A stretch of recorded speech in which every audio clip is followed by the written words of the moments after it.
delta u, delta v.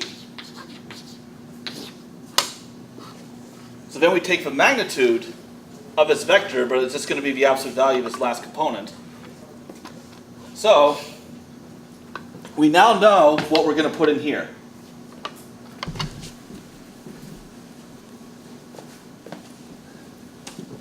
That so the integral of f dx dy is equal to integral over d tilde of the domain in u and v, f of g and h.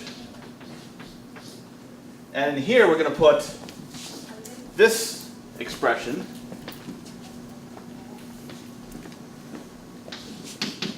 dx du, dy, dv, and we got to put absolute value because it's an area, it's got to be positive.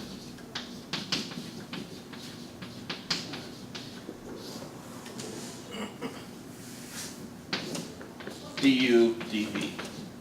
So this is typically written or abbreviated this way: partial, and you put the old variables up top and the new variables down below.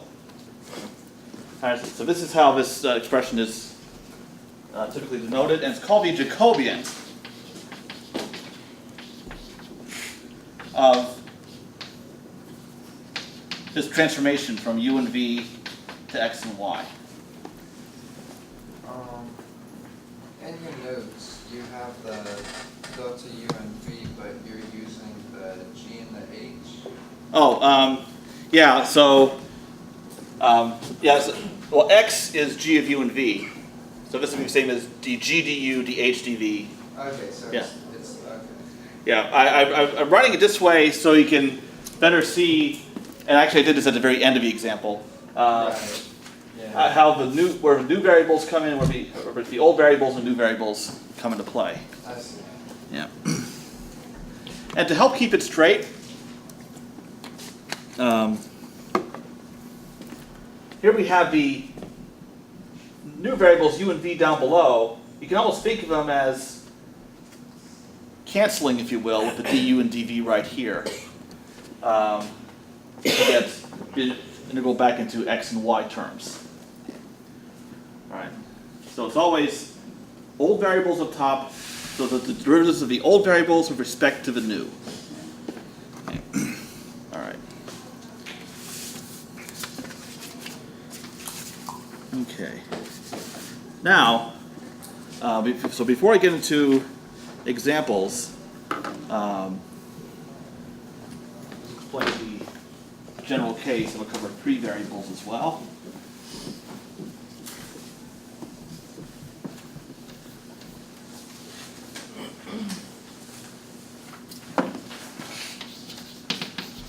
A while ago, I talked about the Jacobian matrix, the matrix of partial derivatives. So in this case, it's going to be partial x with respect to u, partial x with respect to v, partial y with respect to u, partial y with respect to v. So the Jacobian, and it's kind of an unfortunate choice of terminology. When I say Jacobian matrix, referring to the original matrix, it has all the first partial derivatives in it. But then this, we just call the Jacobian, what we include in our integrals. That is equal to the determinant of this matrix. And that would be exactly this expression over here. So dx du, dy dv minus dx dv dy du. So this is really what we're doing is we're taking the determinant of this matrix. Once you have it, so in the integral,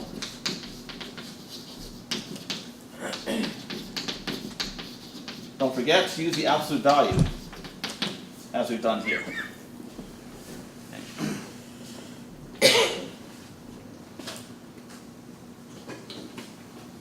That's not that bad. Okay. Well, just you wait. Only the entire board. That's the two variable case.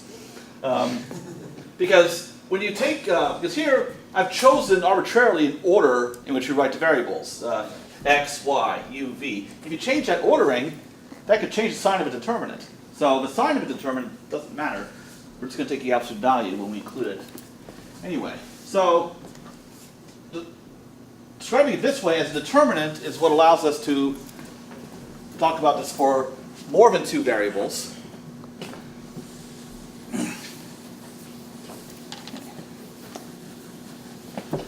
All right, so the general case that we have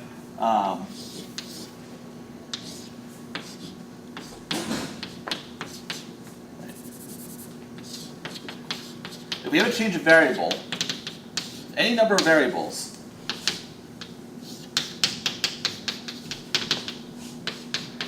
okay, so we're expressing our original variables in terms of new ones. And it's best to write it in that way, because you can go back and forth depending on how simple your transformation is. Then what you can do is the Jacobian of G at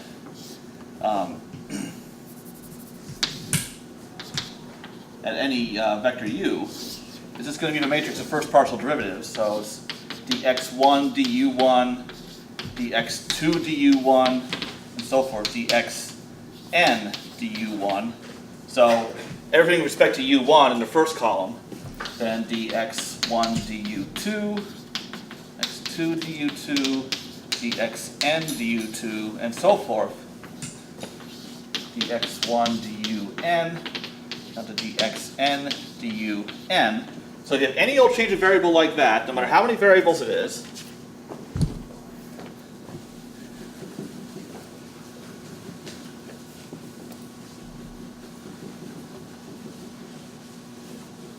okay, then,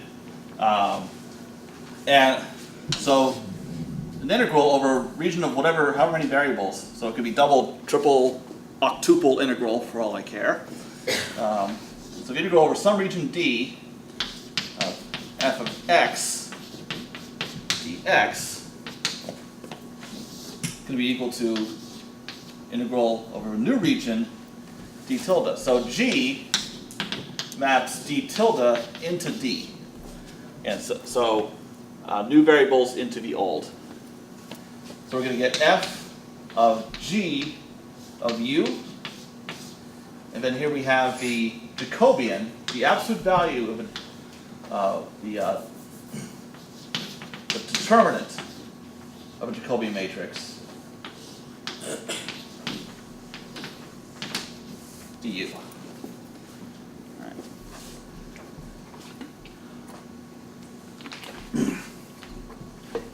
So compare this to the single variable case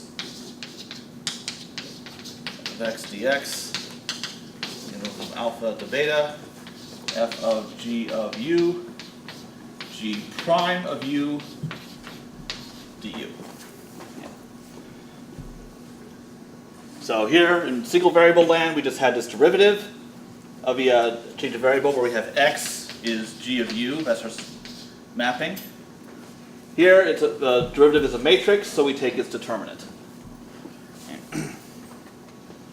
And geometrically that makes sense. We know what the determinant in a two variable case gives you the area of a parallelogram. What did we use the determinant for in free variables last semester?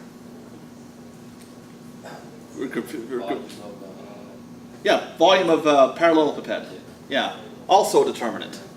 And I know I shouldn't say this word in this class, but what is a determinant in general? Product of the eigenvalues. Okay.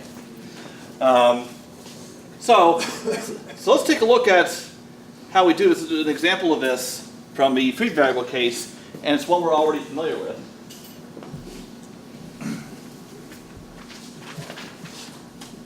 The change from spherical coordinates to Cartesian coordinates. So x is r, or rho rather,